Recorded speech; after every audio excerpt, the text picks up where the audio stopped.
देखिए पूरा ठीक से है तो फोकस में है।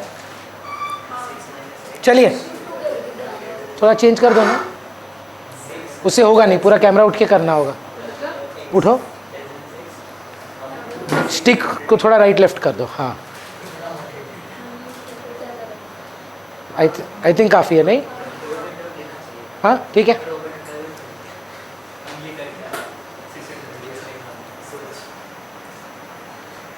चलिए शुरू करें online. Tripti,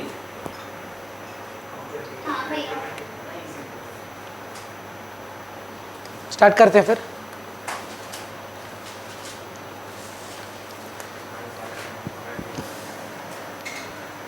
so we'll start with laws of return. पहले तो चैप्टर का नाम को ही अगर हम लोग एनालाइज कर लेना तो आधा झमेला खत्म हो जाता है। एक है रिटर्न्स टू अ फैक्टर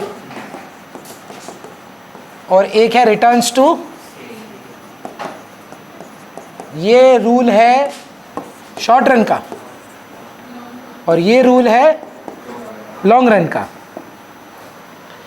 तो पहले इसलिए इंपॉर्टेंट बन जाता है चैप्टर को दो पार्ट में तोड़ना, short run and long run.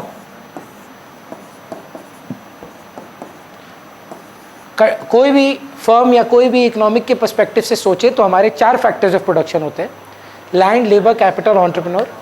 Short run is defined as that period where the fix factors are kept constant and variable factors can change. So यहाँ सिर्फ लेबर चेंज करेगा और कैपिटल, ओनर और land, ये तीनों रहेंगे फिक्स्ड। जो आप बोल रहे हैं एकदम पॉसिबल है, पर जनरली जब हम लोग बात करते हैं यहाँ पे कैपिटल का मतलब है capital investments, not working capital. Only primarily talking about commence business with cash वाला या इंट्रोड्यूस कैश वाला। चेंज तो देखिए लैंड भी हो सकता है, पर generally it is not something that happens on a regular basis. Where long run is everything is variable. और कोई तरीका से बोल पाएंगे इसको?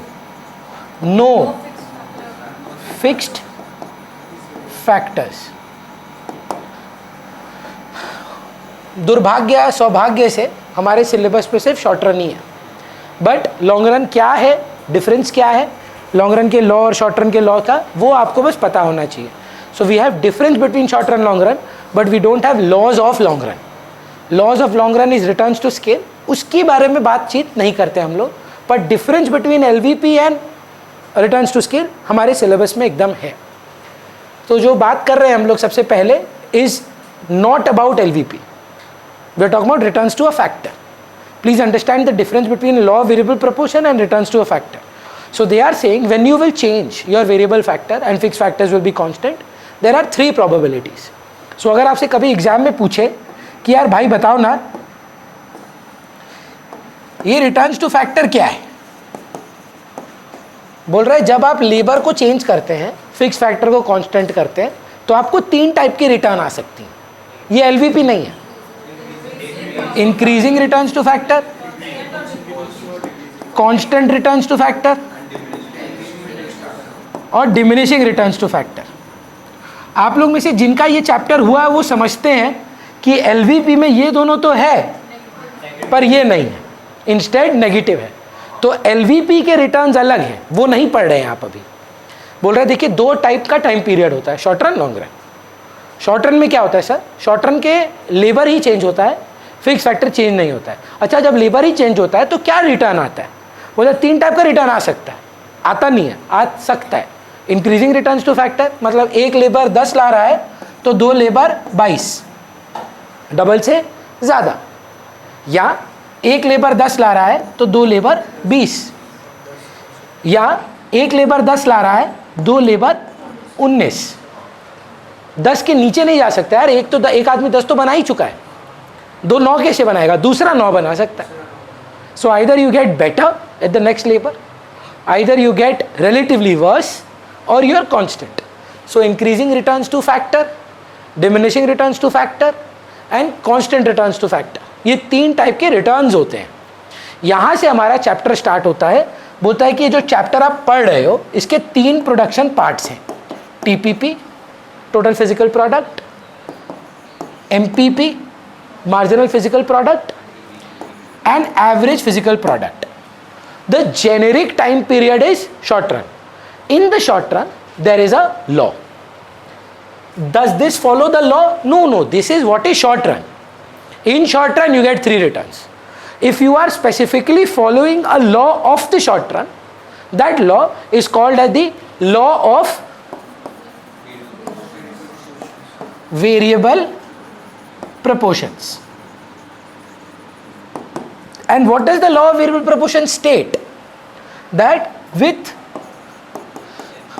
the increase in variable factor, that is labor, 1 by 1 on a given fixed factor,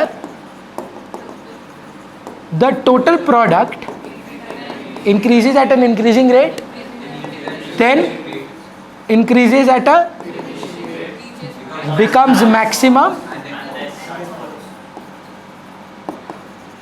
So having the privilege of being taught for more than 10 years, I have understood one biggest mistake of the students in this chapter. They try to differentiate the stages based on the law. So in their head, this here is stage 1, this here is stage 2 and this here is stage 3. Wrong हो गया. Law से stages नहीं टूटता है. Law क्या बोलता है? भाई पहले ना आप एफिशिएंट है, उसके बाद आपकी एफिशिएंसी गिरती है और उसके बाद आपका इनएफिशिएंसी स्टार्ट हो जाता है. प्रॉब्लम ये है आप एफिशिएंसी टीपी से जज कर रहे हो. लॉ टीपी के पर्सपेक्टिव से है, लॉ टोटल प्रोडक्ट के पर्सपेक्टिव से है, पर एफिशिएंसी इनएफिशिएंसी टीपी के पर्सपेक्टिव से नहीं देखते हम एवरेज के हिसाब से देखते हैं. फॉर एग्जाम्पल सोच के देखिए, अगर आप मेरे साथ अग्री करें डिसएग्री करें Sneha, it is very much possible that a batsman, cricket में की बात कर रहा हूँ, is scoring 90 runs and yet you will say that he has not played up to his potential. In totality, isn't he still scoring runs? 90 banana cricket में मजाक नहीं है, पर उस आदमी का बैटिंग एवरेज 100 है, तो वो अपने एवरेज से तो खराब ही परफॉर्म कर रहा है. दूसरे एग्जाम्पल सुनिए, उसका बैटिंग एवरेज 60 है, वो पहले मैच में 90 बनाता है, फिर दूसरे मैच में 80 बनाता है. Isn't his runs falling? In totality, his runs are increasing, but marginally speaking, his performance has gone down.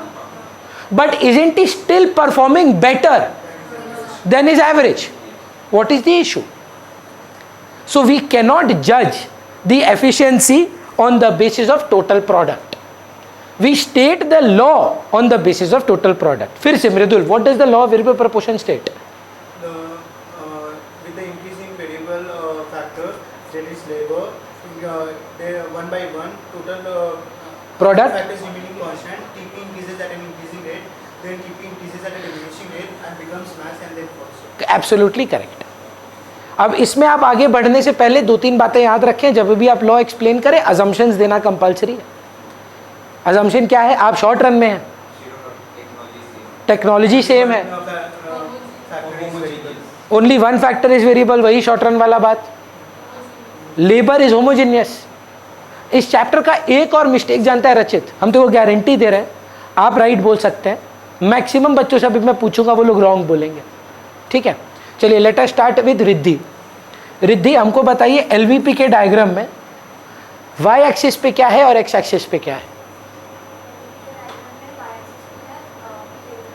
Variable factor, fix factor. मतलब दूर दूर तक अगर कुछ गलत हो सकता है तो वो ये है. बोलेंगे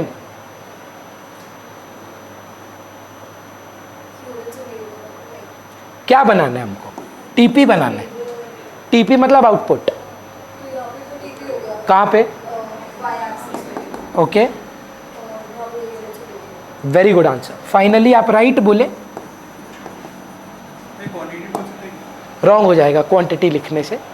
पूरे माइक्रो इकोनॉमिक्स में मेरा अजम्पशन क्या, मतलब आप मेरा ऑब्जर्वेशन बोल लीजिए, एक ही ऐसा डायग्राम है जहाँ एक्स एक्सिस पे क्वांटिटी नहीं।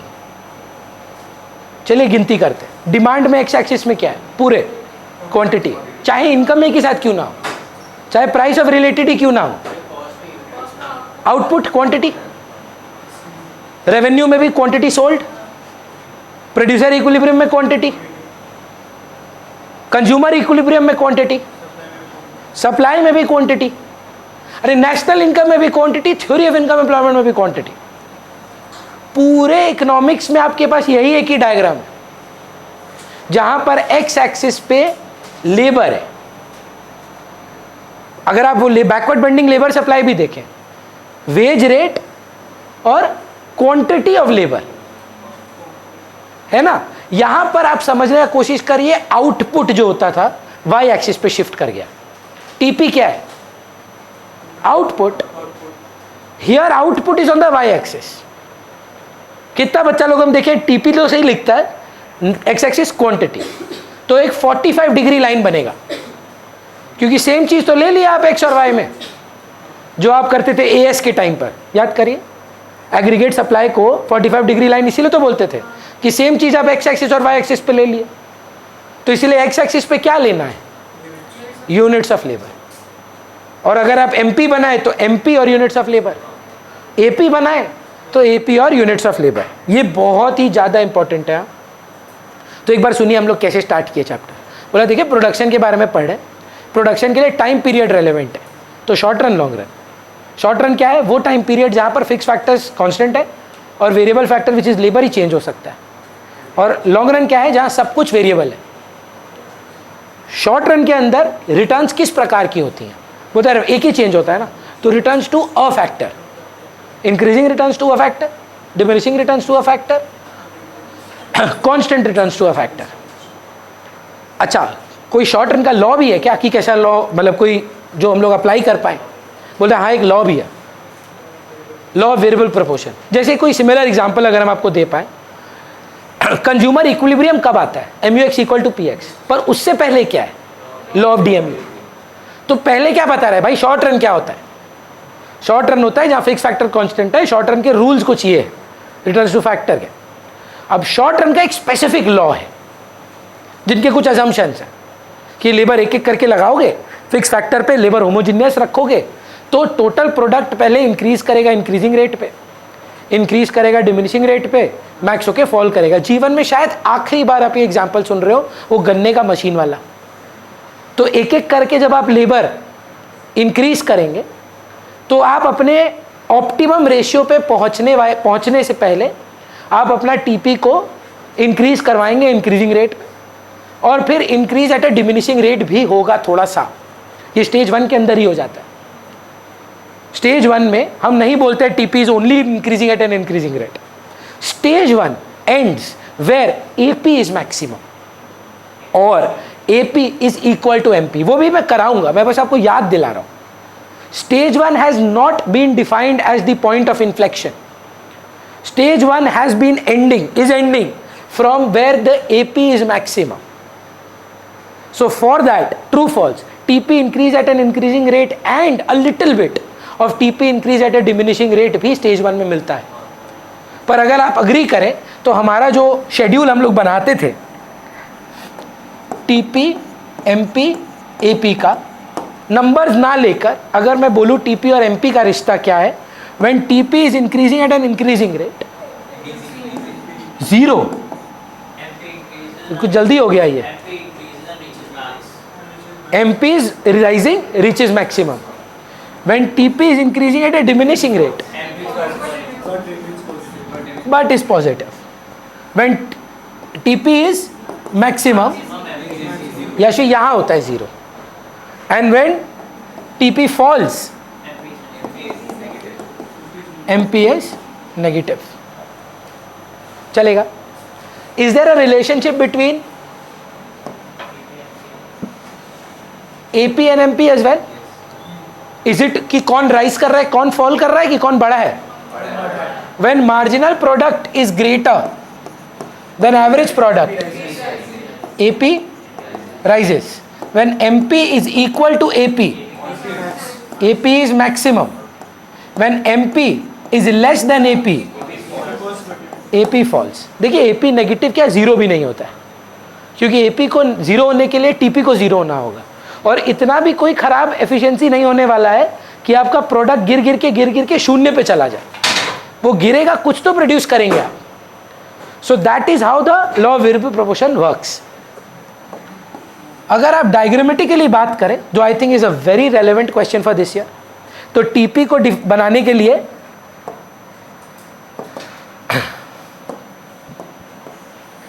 सब ब्लैक में है.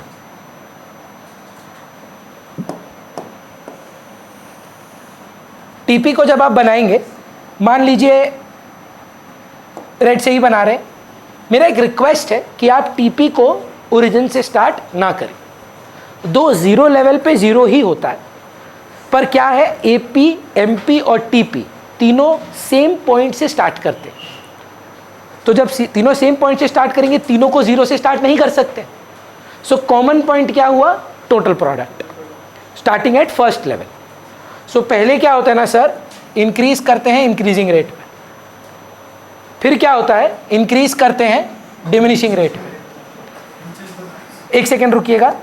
फिर इंक्रीज करते हैं डिमिनिशिंग रेट पे, फिर इंक्रीज करते हैं मैक्स करके फॉल कर जाते हैं. जब जब ये रेड वाला लाइन होगा, मार्जिनल प्रोडक्ट राइज करेगा, because TP increasing at an increasing rate, marginal product would mean it is rising. जब ये ब्लू पार्ट है टोटल प्रोडक्ट में, मार्जिनल प्रोडक्ट ब्लू में बनाएंगे फॉलिंग. और जब टीपी मैक्सिमम होगा, ये पॉइंट पे गिरने से जस्ट पहले, तो एमपी जीरो होगा, और जैसे ही येलो पार्ट स्टार्ट हो जाएगा, एमपी नेगेटिव हो जाएगा. तो एग्जाम के लिए आप इसको बनाएंगे कैसे, तो पहले ही आप देख लेंगे कि इसका कहाँ पे किस लेवल पे ये है. सो अगर एक और हम लोग यहाँ पे वो बनाए, मान लीजिए axes, and we make start with the same red thing, तो यहाँ से स्टार्टिंग पॉइंट किए और यहाँ पर एक पॉइंट ले आए और उन दोनों को जोड़ेंगे हम लोग, और यही पॉइंट को एज कृषि saying is known as the point of inflection. पर पहला काम क्या है, एमपी को राइज कराते हैं. फिर नेक्स्ट आप ब्लू पॉइंट को अगर मार्क करें, यहां से शुरू होगा और वो गिरेगा बेचारा यहां तक, तो यहां से आप इसको नीचे लेके आएंगे. ये लेवल पे टीपी मैक्स है, एमपी जीरो है, और जैसे ही ये पार्ट आया इधर, आपने मार्जिनल प्रोडक्ट को नेगेटिव कर दिया. तो मतलब मेरे को लगता है पर्सनली कि आप लोगों ने बहुत बार ये डायग्राम बनाया है, पर to make it with precision you need a technique. तो आप क्या करें ना, वो पेंसिल से मार्क कर लो. टीपी बनाना तो सिंपल है, पहले टीपी बना लो. जो जैसे ही टीपी बना, उसके बगल में एमपी आपको कोऑर्डिनेटेड होना होगा. अब एमपी और एपी बनाना बहुत आसान है. जैसे ही एमपी आ गया ना, एपी इसका पहले छोटा होता है और एमपी इसके एपी के मैक्सिमम पॉइंट को काटता है और उसके बाद से वो गिरने लगता है. तो आप एक कैसा कर्व बनाएंगे एपी का, मान लीजिए अभी बनाएंगे स्टेज 1. पहले तीनों रेडी कर लें, उसके बाद विल ब्रेक इट अप. थोड़ा सा हमको लगता है गलत है ये, this would be correct. AP. So ये हो गया आपका एवरेज प्रोडक्ट, ये हो गया आपका मार्जिनल प्रोडक्ट, और ये हो गया आपका टोटल प्रोडक्ट. बोलिए. कितना तक बढ़ है वो सब कुछ मैटर नहीं ना, सब कुछ कोई हाँ, मतलब because we are not plotting numbers, we are just drawing the relationship here. ज्यादा स्टीप हो गई वो भी कुछ मैटर नहीं करता है. तो अब हम लोग को मार्क करना है स्टेज 1. स्टेज 1 बहुत बच्चे गलती क्या करते हैं, यहां ले आते हैं. ये है सर स्टेज 1. यहां से लाइन टानिएगा, यहां पे आएगा आपका स्टेज 1.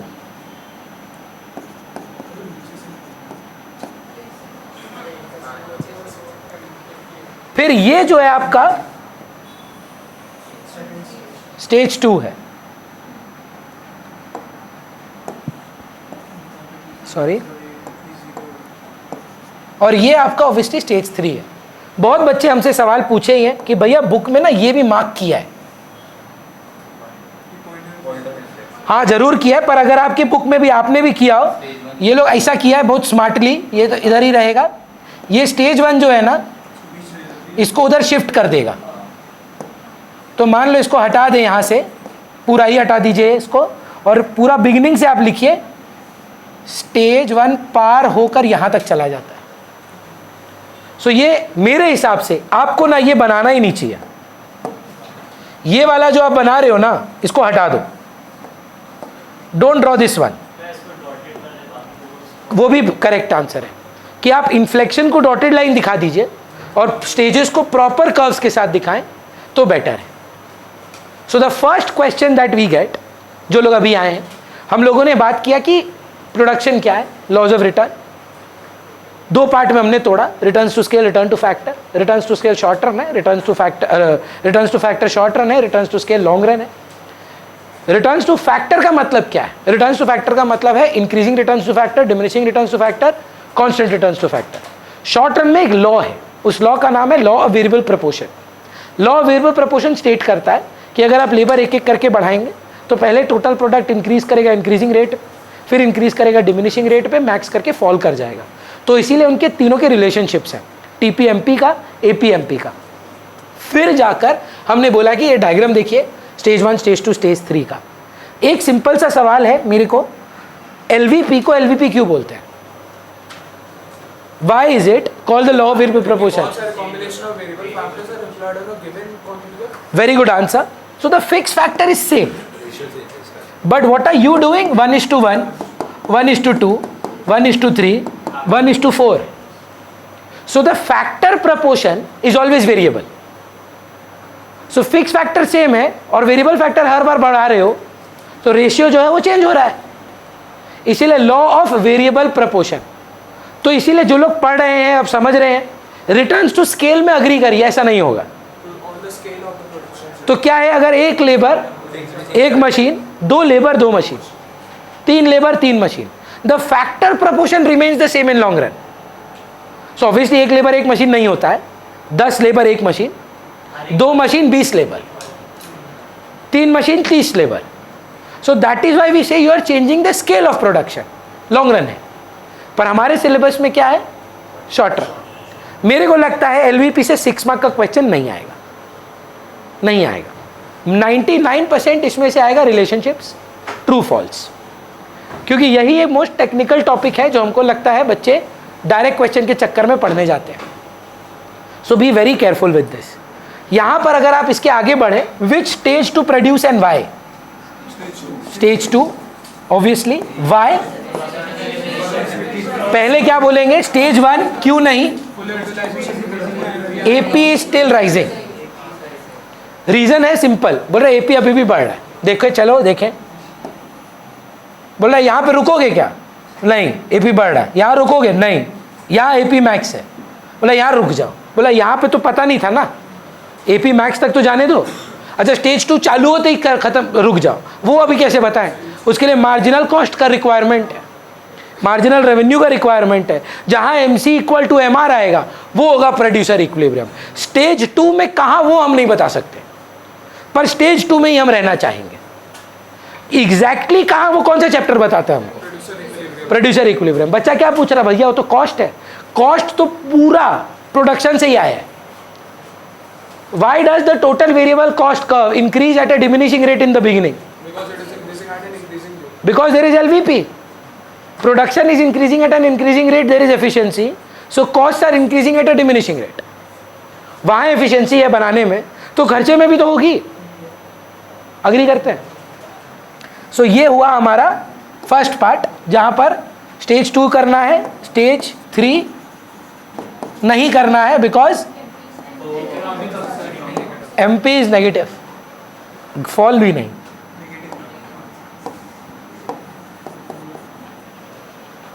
अग्रीड?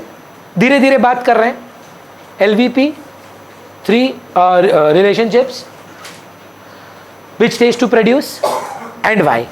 लास्ट क्वेश्चन जो इस चैप्टर में आता है, that what are the reasons for this phenomenal stages. Stage 1 में इतना बढ़िया क्यों चल रहा है आपका? स्टेज 2 में इतना बढ़िया क्यों चल रहा है आपका, स्टेज 3 में इतना अच्छा क्यों चल रहा है आपका? स्टेज 3 में क्या था नॉनसेंस का? इकोनॉमिक नॉनसेंस या इकोनॉमिक अब्सर्डिटी लिखिएगा, नॉनसेंस वर्ड नहीं यूज करिए, that's not a academic word. Economic absurdity. Stage 1 Sources increase in efficiency.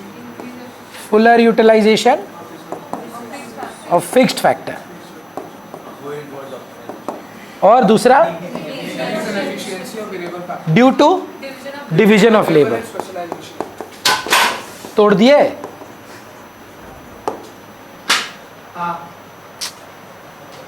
इधर कैसे माथा बिड़ा दिए बोलो तो.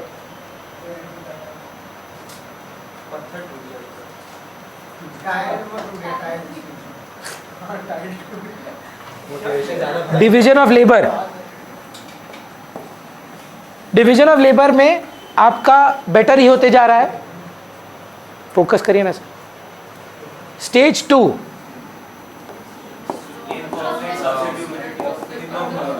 पहले तो disturbing the optimum proportion,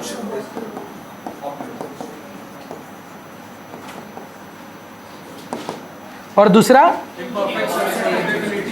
imperfect substitutability Of factors. Of fixed factor Two variable. With variable factor. या 2 भी चलेगा. स्टेज 3 में दिक्कत क्या है sir? Over crowding and management problems. ये चैप्टर जितना छोटा बन जाता है उतना ही इंटरेस्टिंग लगने लगता है. अगर आप इसको पढ़ने बैठे करने बैठे तो मतलब 3-4 घंटा लग जाए, पर अगर आप इसको एक बार समझ लें, ग्रिप में ले आए, तो 20 मिनट में ही रिवाइज हो सकता है कि क्या है short run long run. Short run का लॉ क्या है? पहले तो शॉर्ट रन को बोलते क्या है? रिटर्न्स टू फैक्टर बोलते हैं. क्या इस रिटर्न्स टू फैक्टर का कोई स्पेसिफिक लॉ है? अगर हम लेबर एक एक करके लगाएं ऑन अ फिक्स फैक्टर, बोलते हैं हाँ, उस लॉ का नाम है लॉ ऑफ वेरिएबल प्रोपोर्शन. तो मतलब लॉ ऑफ वेरिएबल प्रोपोर्शन और रिटर्न्स टू फैक्टर सेम है? जी नहीं. Returns to factor basic returns है, increasing returns, diminishing returns, constant returns. LVP के रिटर्न्स कुछ और है. नेगेटिव रिटर्न ना. Stage 1 increasing returns, stage 2 diminishing returns, stage 3 negative returns. इसका क्या था? Increasing, constant and diminishing. LVP में increasing और negative और diminishing use करें या stable, stable, stable? स्टेज 1 का नाम लिख दीजिए increasing returns to a factor, stage 2 का नाम लिख दीजिए diminishing returns to a factor, stage 3 का नाम लिख दीजिए negative returns to a factor. ये एलवीपी है. और उसके बाद आपके क्या है? डायग्राम्स है. टीपी, एमपी, एपी, टीपी और एमपी का रिलेशनशिप, एपी और एमपी का relationship, 3 stages of production, which stage and why, what is the reasons for these 3 stages, and most important जो मेरा prediction है, स्टेज 1 में टीपी, एमपी और एपी क्या कर रहे हैं, स्टेज 2 में कैसे रिएक्ट कर रहे हैं, और स्टेज 3 में कैसे रिएक्ट कर रहे हैं. 6 मार्क का नहीं आएगा, 3 से 4 मार्क आएगा. बोर्ड में तो इतना बड़ा नहीं आएगा. अगर 6 मार्क्स आया, as I have already told before, can it can be asked. First define MP and AP, then give the relationship, then explain the nature of the AP and MP due to LVP. बोलिए बोलिए. For 6 marks, then you'll get 3. अगर तीनों की relationship समझानी है और उसका schedule बस दे दें कि उसमें टेबल बना के सबका बता दें कैसे कैसे. डायग्राम के साथ हाँ, diagram. perfect. फिर कितने मार्क्स कम हो? 6. हाँ बोले टीपी भी एक्सप्लेन करो, एमपी भी एक्सप्लेन करो, एपी एक्सप्लेन क्या. फॉर्मूला में आ गया ना MP का डेफिनेशन. कहाँ से आया? Change in TP. हम लोग 6 मार्क्स में 2 एक एक किए. डेफिनेशन के साथ फॉर्मूला और लॉ तो उसके बाद ये टेबल और चलेगा. प्लीज क्रिश मत बात करिए ना. स्टेज 1 में TP MP AP का क्या हो रहा है बोल पाएंगे इसमें? आप नहीं बोलेंगे वो. बस मतलब आप बोल रहे हैं increase at a diminishing rate भी होता है स्टेज 1 में. अच्छा, MP एंड फॉल्स, रीचेज पहले max and then falls. MP अगर फॉल करना स्टार्ट किया है मैम, तो मैक्स होकर ही तो फॉल करेगा. कोई भी चीज़ हाईएस्ट पॉइंट से ही गिरेगी, तो वो अपने मैक्स पे गया फिर गिरना स्टार्ट हो गया, तो rises reaches max then falls. Increases reaches max. Stage 1 में। स्टेज 2 में क्या सिचुएशन है? Max MP falls equal to 0, falls पर positive, AP falls but remains positive.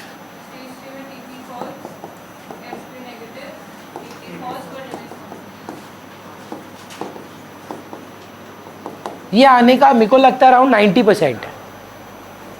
मतलब वेरी वेरी इंपॉर्टेंट क्वेश्चन, क्योंकि instead of the direct question 3 stages का, आपसे stages का MCQ ट्रू फॉल्स ये ज़्यादा पूछने का चांस है।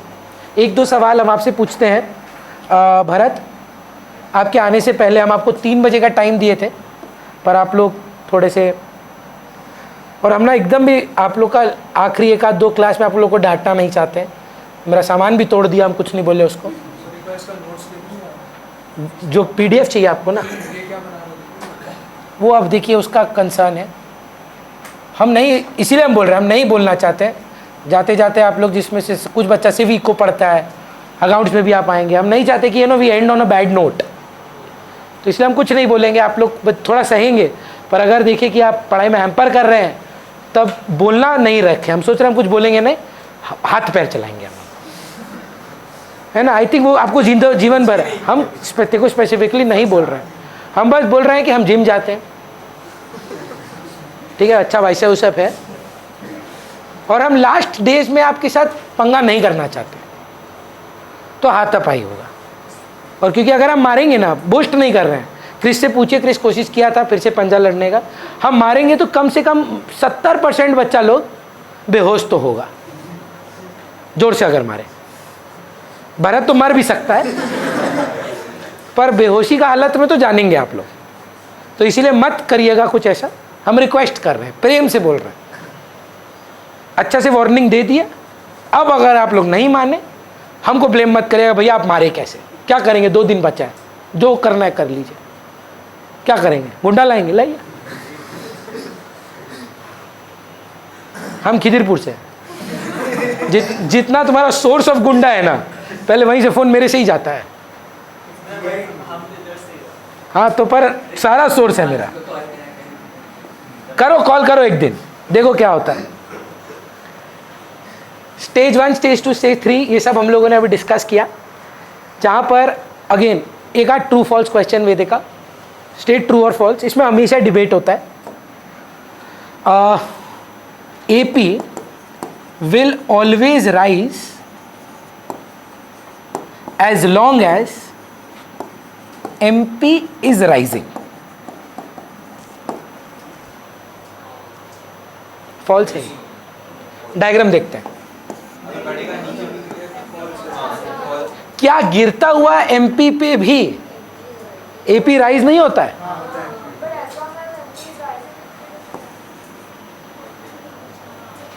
ये बहुत लोग इसका मतलब नहीं समझते, ऑलवेज का, है ना। एज लॉन्ग एज बोल रहा है, जब तक MP बढ़ रहा है, हमेशा कि the criteria is MP has to be greater than AP, even if MP is falling, then also AP will rise. नहीं है, वही हम आपको बोल रहे हैं। बच्चा बोल रहा है, देखिए जब जब MP बढ़ रहा है AP भी बढ़ रहा है। वो आपको क्या बोल रहा है, आप अंग्रेजी पकड़ो, कि क्राइटेरिया ये है कि MP जब बढ़े तो AP बढ़ेगा। आप बोल रहे हैं हाँ AP बढ़ रहा है, MP भी बढ़ रहा है, पर क्या वो क्राइटेरिया है कि गिरते हुए MP पर भी AP बढ़ रहा है? पर यहाँ तो सिर्फ उसका बात है कि जब MP बढ़ते AP नहीं सर, आप समझ नहीं रहे हैं। बोल रहे हैं एज लॉन्ग एज, इसका मतलब कि अगर MP गिर जाए तब बढ़ेगा कि नहीं बढ़ेगा? क्या क्राइटेरिया हुआ फिर? जब